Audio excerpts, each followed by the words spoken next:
God's chosen ones. These 9 birthmarks aren't random. They're prophetic. Marked by heaven, what that birthmark really means.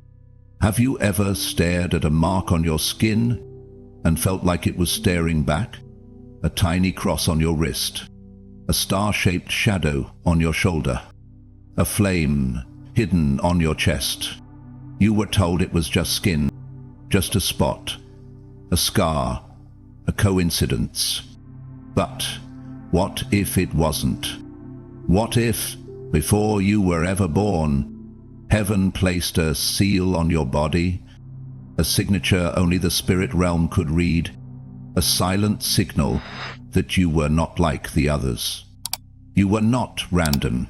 You were remembered, marked by the divine, for a mission you couldn't name, but always felt. Because you weren't meant to fit in. You were meant to stand apart. And if you've ever felt different, like you don't belong in this world's system, this message was written in heaven with your name on it, marked for mission. Ava never liked mirrors, not because of insecurity, but because every time she looked, she saw something she couldn't explain. There was a soft, pale mark just under her wrist, barely noticeable, almost shaped like a cross. She used to hide it under bracelets in high school. Now, at 42, she traced it with her finger, feeling something stir, something old, something holy. It had been there since birth. Her grandmother called it Heaven's Whisper. Her mother called it just a birthmark. But Ava, she wasn't so sure anymore. She remembered that summer afternoon at her grandmother's porch, the one with sweet tea, gospel hymns, and the smell of rain on old wood. "I think you're marked," Grandma had said softly, her eyes half in this world, half in the next. Marked for what? For more. Ava didn't understand then. She was only 11. But now, with the weight of years and the ache of almost forgotten dreams, those words returned like prophecy. She had always felt different. While other kids played house, she stared at the clouds, asking God questions too big for her age. While her friends obsessed over prom dresses, Ava sat at hospital bedsides with the elderly, holding hands and whispering, "You're not alone." She cried over news headlines, felt strangers' pain in her chest. Once she woke up at 3:16 a.m. for 3 nights in a row. Heart racing, spirit stirred. She couldn't explain it. She just knew. Something in her was always listening. For years, Ava tried to be normal. She took a corporate job, smiled at office parties, got married.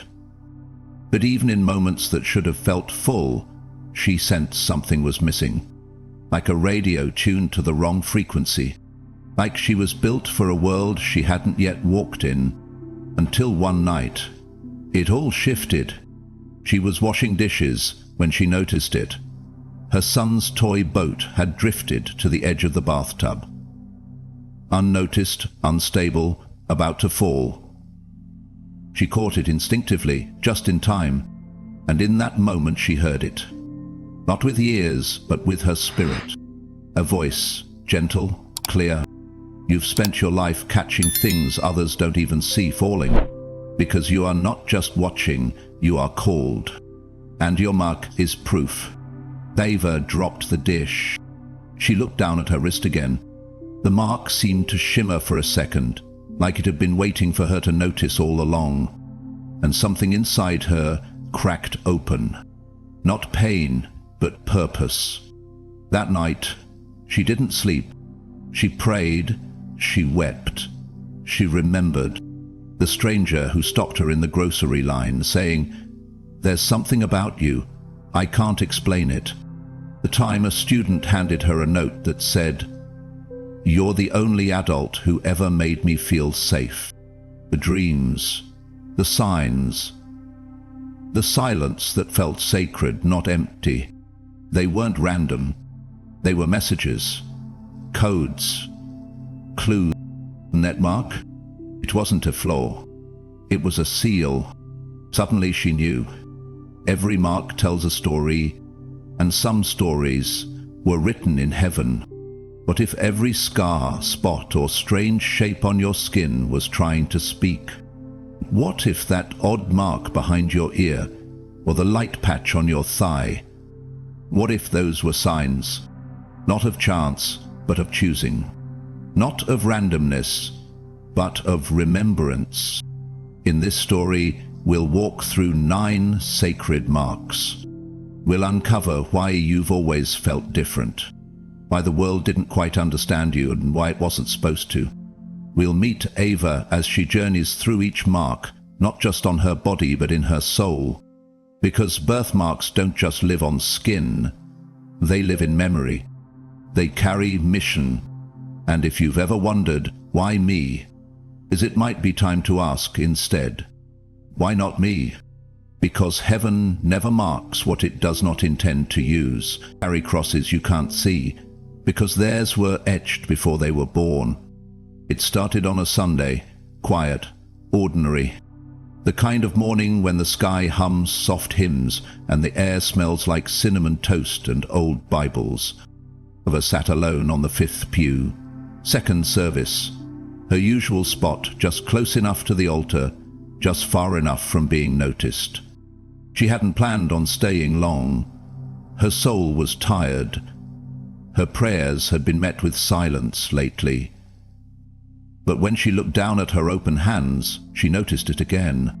A mark, that faint cross just beneath her wrist, like someone had pressed it there with light. She rubbed it absent-mindedly. Then something in the atmosphere shifted. The worship music softened. The preacher paused mid-sermon, as if listening to something only he could hear. And then he said, "Some of you carry marks that didn't come from trauma, but from calling. Some of you weren't wounded, you were sealed." Ava froze. She felt her pulse in her palms. Tears she didn't expect welled up, because somehow he was talking to her.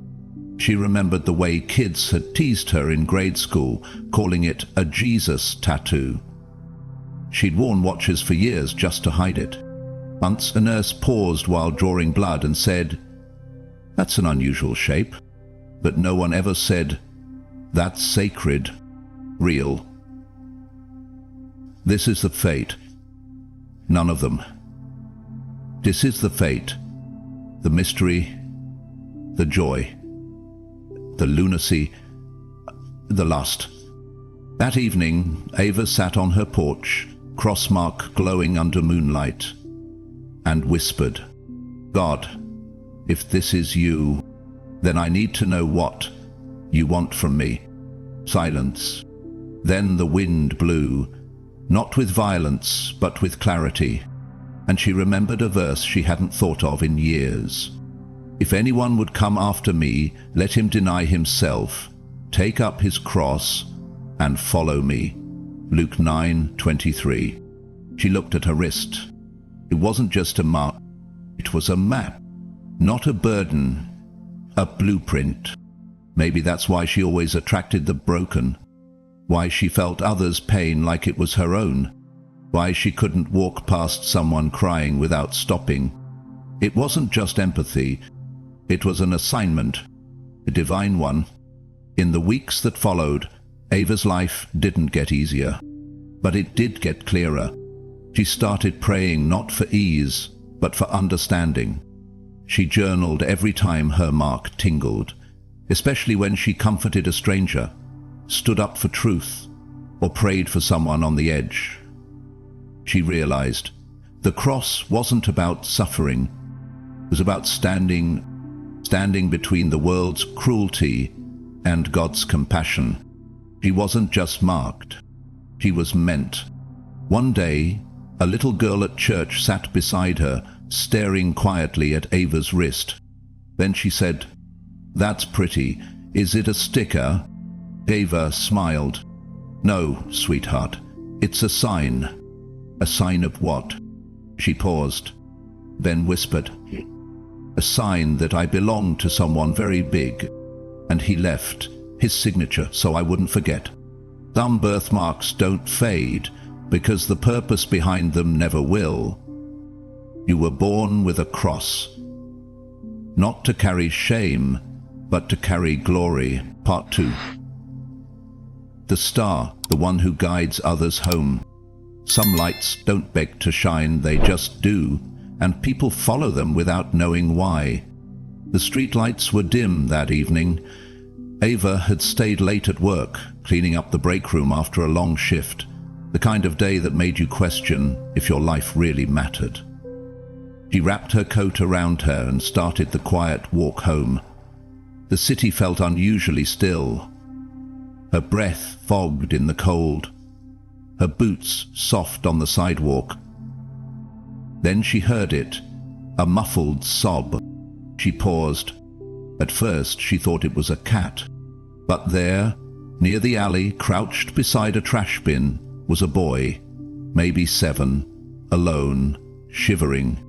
Ava's body moved before her mind caught up. She knelt down, heart pounding, and said gently, "Hey, sweetheart, are you lost?" The boy nodded, wide-eyed, silent. She reached out slowly, not to scare him. "Let's get you somewhere safe." As he took her hand, the one with the faint star-shaped birthmark near her thumb, something strange happened. He looked at it, then whispered, "You're the one my grandma told me about." Ava froze. "What do you mean?" "She said if I ever got lost, to follow the light." The boy looked at her hand again. "You're glowing." A chill ran up her spine. Not of fear, but recognition. She wasn't just someone who noticed people. She was someone people noticed when they needed hope. Later that night, after the boy was reunited with his family and the police thanked her, Ava sat on her couch, exhausted, stunned, holding a cup of tea she forgot to drink. She stared at her hand. The mark was small, barely there, but tonight it had led someone home. That wasn't the first time either. There was the woman at the bus stop who asked Ava for prayer, said something told her to speak to the one with the soft light.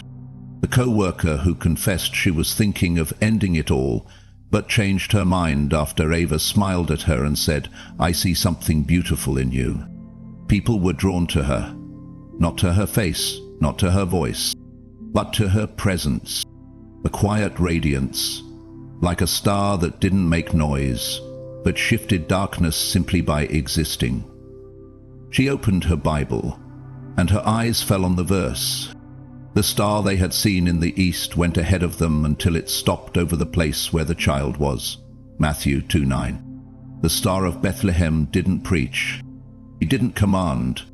It just shone, and in doing so it led kings and wise men to Jesus. Maybe that was her assignment too. Not to convince, but to guide. She thought about how many times she'd doubted her worth. I wondered if she was doing enough. But what if her being was the doing? What if the way she walked into a room changed it? What if the peace she carried was not natural, but supernatural? Later that week, she ran into a friend from high school. "You look so peaceful," her friend said. "You always did, like you knew something the rest of us didn't." Ava smiled. She didn't feel wise. She didn't feel radiant. But she finally understood. She didn't have to feel it to be it. Stars don't look at their own light. They just shine and let the lost ones follow. If people are drawn to you without knowing why, it's not charisma. It's your calling. Heaven gave you a glow. You were never meant to blend in with the dark. You were born to break it. Part 3. The fish. The one who feeds the faithless.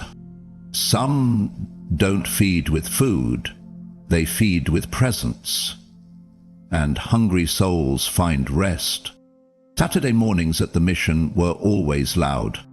Plates clattering, kids laughing, stories spilling out between bites of scrambled eggs and warm bread. Ava had volunteered there for years, mostly behind the scenes. She preferred quiet roles, chopping vegetables, organizing shelves, folding napkins.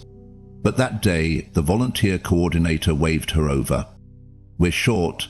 Can you serve meals directly today?" Ava nodded, slipping on gloves and walking to the serving line.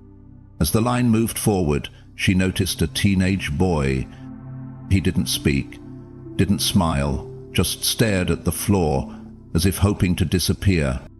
But when she handed him the tray, her hand brushed his. His eyes snapped up and locked onto her wrist. "Is that a fish?" he asked, pointing at the curved shape in her skin. Ava blinked. "It's always looked like that, since I was born." The boy stared harder. "My grandma had a Bible. It had a fish on the cover. She said it meant you were a follower of Jesus." He paused. "She said those people see others?" Ava's throat tightened. "Well, I see you." He came back the next day. Then the next. Not always for food. Sometimes just to sit near her, watch her serve, ask questions. He started helping, quietly, folding napkins, sweeping floors. One day, he whispered, "I think I want to believe again. I thought God forgot about me." He looked at her wrist. "But then I saw your fish." That night, Ava sat with her Bible in her lap, the word ichtus circling in her mind. She remembered the stories, how in the early church persecuted believers would draw fish in the dirt to signal safety. It wasn't flashy, it was sacred, a code between heaven and those still hanging on. Suddenly her birthmark made sense. She wasn't born to shout sermons. She was born to serve souls, to hand out peace like warm bread, to look people in the eye until they remembered they mattered. The next week she overheard another volunteer say, "That woman, she feeds people with more than food." Ava smiled. She didn't need a pulpit. She had a tray and a calling. Some of the chosen don't hold microphones. They hold hands. They carry fish-shaped marks, not to show off, but to show up. Not to convert, but to comfort. Part 4. The Dove, the one who carries peace in chaos. Some people don't just speak peace, they bring it in their shadow. The hospital waiting room felt like a held breath. Fluorescent lights flickered. A mother sobbed into her hands. A father shouted at a nurse, fear disguised as fury. And Ava stood quietly in the corner, clutching her sweater like armor. She hadn't come for herself. She was here for a friend whose child had been in an accident. But now, chaos pulsed through the air like static, and her back ached. Right between her shoulder blades, right where that birthmark lived, shaped like wings folded into a dove. She'd always thought it was strange. The mark was soft, curved, almost feathered in outline. Her grandmother once traced it with a finger and whispered, "You carry the dove, Ava. You were born to calm storms." At the time, she thought it was poetry. Now, it felt prophetic. The nurse tried to explain delays. The father's voice rose again. A nurse snapped back. The temperature of the room spiked. Fear, blame, frustration. Ava stepped forward. She didn't raise her voice. She didn't quote scripture. She just said, "I know this hurts, but we are all on the same side. We want the child safe. Let's pray, or just breathe." Together, the room hushed. The father sat down. The nurse wiped her eyes. And somehow the air changed, as if the tension had surrendered, as if peace walked in, not in theory, but in person. Later that night, Ava stood in the mirror brushing her hair. She turned to look at her back. The mark, that dove, almost shimmered. She remembered how the Holy Spirit descended like a dove at Jesus' baptism. Not in fire, not in thunder, in peace. Maybe that's what she was called to be. A calming presence in chaotic places. A still river in the middle of raging seas. Not loud, not flashy, just there. And that was enough. She began noticing the pattern. She'd show up at funerals and people would cry with her, not just near her. She'd walk into boardrooms and tension would fall like autumn leaves.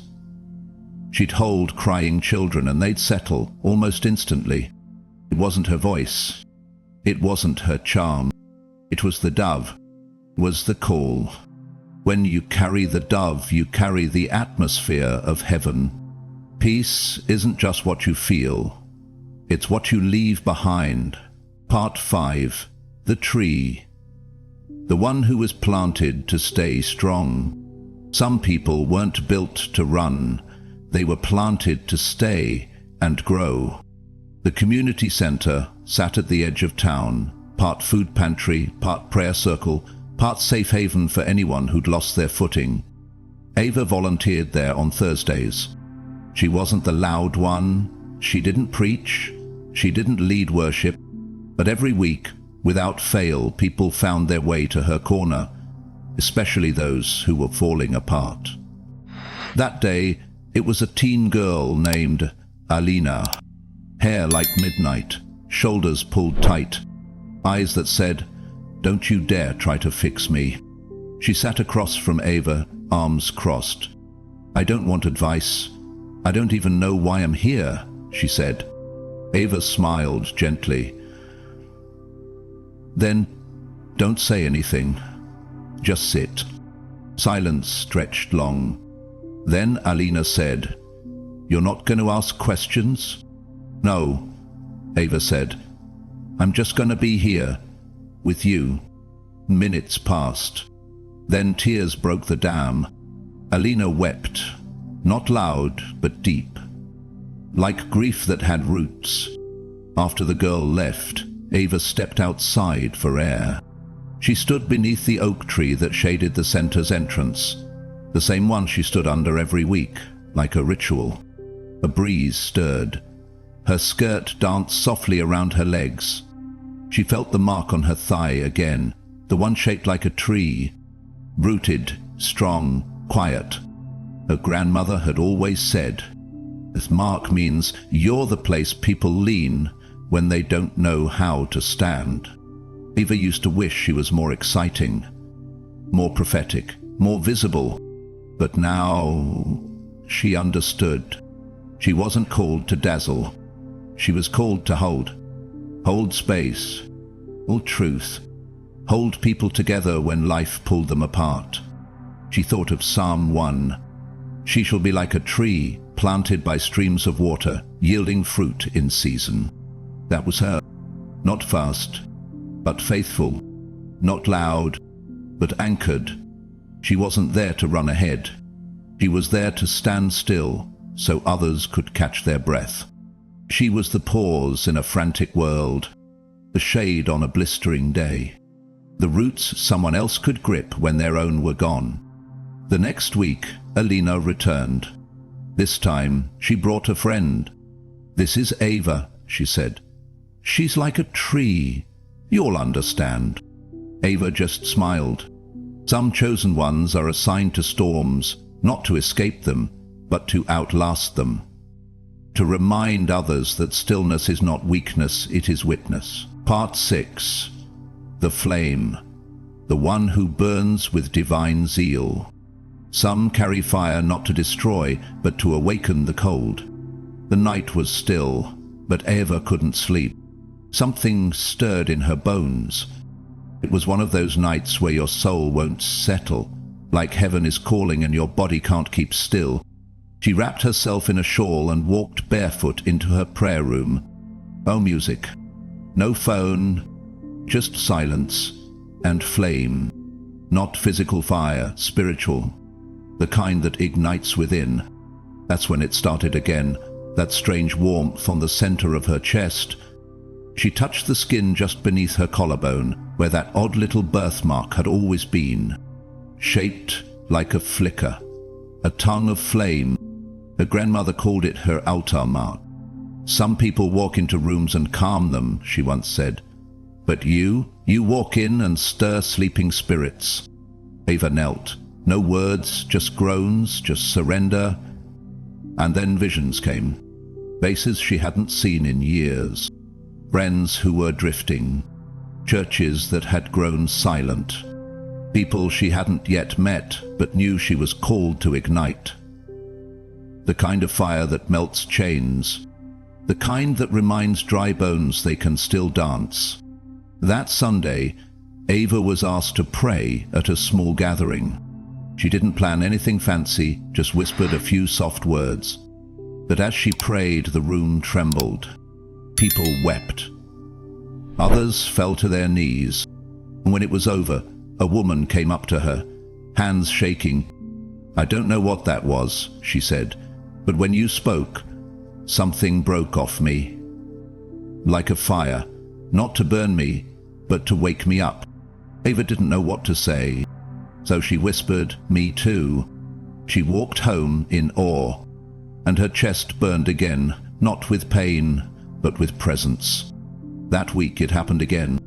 At work, at the grocery store, at a cafe, people would look at her with wide eyes and say, "I feel peace when you speak, but also power." She remembered the burning bush. God didn't choose a storm or a spotlight to call Moses. He chose fire that didn't consume, because fire, true fire, refines. It reveals. It releases. Ava finally understood. She wasn't just sensitive. She wasn't just passionate. She was anointed to carry spiritual flame, not to impress, but to ignite. Where others preached, she kindled. Where others lectured, she lit lamps. Where others gave answers, she gave awakening. She smiled one morning, staring at the flame-shaped birthmark in the mirror, and whispered, "Let me burn, Lord, so others know they're not meant to freeze. The fire you feel isn't emotion. It's assignment. You weren't born to blend in. You were born to blaze." Part 7. The heart, the one who heals the broken. Some people don't just feel love, they become it. It was raining the day Ava visited the cemetery. She hadn't planned to go, but something tugged at her spirit. A soft nudge, a quiet ache, like God himself had whispered, "Someone will need you there." She walked slowly, umbrella tilted, eyes scanning names carved into stone. That's when she saw her, an older woman sitting on a bench, soaked but unmoved. Tears slid down the woman's face, but her shoulders were still, as if she'd run out of strength to shake. Ava approached gently. "Mind if I sit?" The woman nodded without looking up. Minutes passed, silence but sacred. Then the woman whispered, "Today was his birthday. My husband." A pause. "I don't know how to live without him." Ava said nothing at first. She just reached out and held her hand. The woman startled, then looked down, her eyes fixed on Ava's hand, right over the heart-shaped mark on her skin. She gasped, "My husband. He had a birthmark. Right there. He used to say it was shaped like my heart." Tears came again, not from grief this time, but remembrance. A holy ache, a crack where light could finally pour in. They sat there for an hour. No sermon, no advice, just presence. The woman left saying, "I didn't think anyone could see me today, but now I know God sent you." That night, Ava lit a candle and sat by her window, tracing the faint shape on her hand. She'd always wondered why it was there. Soft curves, like a heart's shadow. Now she knew. It wasn't a mark of romance. It was a mission. She was called to carry God's love, not just in word, but in weight. She remembered the people who came to her when their worlds fell apart. The teenager whose mum never hugged her, who leaned into Ava's arms like they were home. The man with anger issues, who said, "You don't look at me like I'm dangerous." The little girl in Sunday school who climbed into Ava's lap and whispered, "You feel like safety." It wasn't flattery. It was a fruit. Love poured out of Ava, not because she forced it, but because she was full of it. Not her own, but his. She looked at her hand again and whispered, "Thank you, God, for trusting me with hearts too fragile for this world. Because some people don't need answers. They need arms. They don't need theology. They need touch. When you carry a heart-shaped mark, you were born to love the forgotten, not in grand gestures, but in sacred, ordinary miracles. The diamond, the one who endures with wisdom. The diamond, the one who endures. Wisdom. Some aren't broken under pressure, they shine through it. The courtroom was cold, not just in temperature, in tone. Ava sat in the witness chair, back straight, voice steady, though her heart pounded beneath her sweater. The trial had been long, months of silence, waiting, prayers that felt unanswered. She was testifying on behalf of a single mother wrongly accused. No one else dared speak, but Ava did. His truth had always burned in her bones, and silence, for her, wasn't peace. It was permission. As she raised her hand to be sworn in, the bailiff paused. His eyes caught something on her forearm, just beneath her sleeve. "Is that a diamond?" he asked. Ava blinked, pulling the fabric down instinctively. She'd forgotten it was visible. That mark, shaped like a diamond, had always been there. Her grandmother once told her, "Diamonds aren't born polished, they're born in pressure. And you, child, were born to endure and reflect heaven's wisdom." Ava gave her testimony, not with anger, not with fear, but with a strange calm, the kind forged only by fire. Afterward, the judge thanked her. Later, the mother wept in her arms, whispering, "You stood when no one else would." And Ava understood.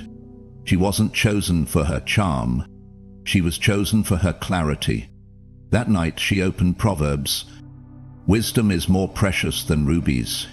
She looked again at the mark on her arm. She didn't earn it. She didn't ask for it. But it was there, a symbol of divine trust. All her life, people had come to her for advice. Even elders, even leaders. They said things like, "You see things differently," or "You're the calm in chaos." She used to think it was just being an old soul, but now she knew it was spiritual sight. And that mark was her reminder. Diamonds don't compete with gold. They just reflect light more purely. Ava wasn't the loudest voice in the room, but when she spoke, people listened. Because her words weren't from ego, they were from eternity. She began to embrace the role, the mentor, the counselor, the quiet prophet who didn't need attention, just alignment. She no longer downplayed her discernment. She no longer apologized for her standards. Diamonds don't bend to pressure. They become under it. If your life has been hard, pressured, misunderstood, it may be because you're heaven's diamond, born to reflect truth, cut by toil, polished by pain, but unbreakable. Part 9. The hidden mark. The one heaven kept secret. Some signs weren't meant to stand out. They were meant to speak when you're finally ready to hear them. It was an ordinary Tuesday. Ava stood at the bathroom sink, brushing her teeth like always, until the light hit her hand just right. And she saw it again, the tiniest pink mark on the edge of her right little finger. Faint, barely there, almost forgettable. She'd noticed it her whole life, but never really noticed it until today. That morning had started with restlessness, not anxiety, something else, like a divine stirring, like God was circling a sentence in her story. And now here she stood, toothbrush forgotten, hand outstretched, eyes locked on this almost invisible mark. Her grandmother had once called it a secret code from heaven. Said Ava had gifts she hadn't even grown into yet. He said sometimes the smallest mark carries the greatest mantle. Ava didn't know what she meant until now. That evening she sat on the porch, journal open, flipping through years of notes, dreams she'd recorded, nudges she'd ignored, moments she sensed something otherworldly, like when she walked into a room and instantly sensed someone's pain, or when she had dreams about people she hadn't seen in years, only to get a call from them the next day, or how certain places gave her chills, as if her spirit knew something her mind couldn't name. She'd called it intuition. But now she saw the truth. It wasn't her. It was him speaking through her, using her sensitivity as signal, her silence as sanctuary, her stillness as strategy. That little pink mark, it wasn't just skin. It was a seal, a whisper from God. You hear me more than you know. Ava had always sensed things, read rooms, heard in the spirit, but she never spoke about it, because people mocked what they couldn't explain. But now she knew. This wasn't confusion. This was a calling. She knelt beside her bed and prayed, not for answers, but for activation. God, if you gave me this to hear the unspoken, then help me steward it with love, not fear. She felt warmth in her fingertips, a soft pulse. The mark tingled, and then a peace that didn't come from understanding, but from knowing. From that day forward, she stopped doubting her discernment. She stopped silencing her spirit. She started listening and then leading. Some call it sensitivity. Heaven calls it spiritual reception. And the smallest mark was never a mistake. It was a message. The gifts you thought were weird are actually witness. And what the world called too much, heaven called divine frequency. You weren't crazy, you were calibrated. You were never random, you were remembered. The mark wasn't a mistake, it was a message. Ava stood at the edge of the field just as the sun broke the horizon. The sky bled gold and soft lavender. Dew clung to blades of grass like tiny diamonds. And there she was, hands outstretched, every mark on her body warm, alive, seen. She wasn't asking for signs anymore. She wasn't waiting for the world to validate what God had already confirmed. Because now she remembered. The cross on her wrist wasn't burden, it was boldness. The star on her shoulder wasn't decoration, it was direction. The fish, the dove, the flame, the tree, they weren't just symbols, they were assignments. And that little pink spot, the one she nearly dismissed, it held the whisper that unlocked her entire voice. She'd spent decades thinking she was too quiet, too sensitive, too invisible. But the truth was, she was hidden by God until it was time to be revealed by fire. She looked down at her hands, her marks, her journey, and spoke aloud to the morning air. You didn't mark me to shame me. You marked me to send me. Every pain she'd survived made sense now. Every betrayal, every delay, every unexplained ache in her soul. It was heaven carving out space. so that purpose could settle in. She wasn't here to convince anyone. She wasn't here to fit in. She was here to light torches, calm storms, feed souls, and carry peace. You could see it in her walk now, not arrogance, but awareness. Not performance, but presence. Because when you know you're marked by God, you stop trying to be accepted by man. She turned from the field, light on her face, purpose in her step, and thought of the final verse her grandmother once whispered as a prayer. I bear on my body the marks of the Lord Jesus. Galatians 6:17. Now she understood it. Or she didn't hear thunder. She heard peace. And that peace had a name. Jesus. Not all birthmarks are blemishes. Some are blueprints. You weren't marked for attention. You were marked for assignment. It's never too late to ask, what have I been carrying in silence that was sacred all along? If this story stirred something in your spirit, comment below, I am marked by God. And if you've ever wondered why you were different, share this. Someone else has been asking the same silent question. If you believe this mission matters and want to help more chosen ones awaken,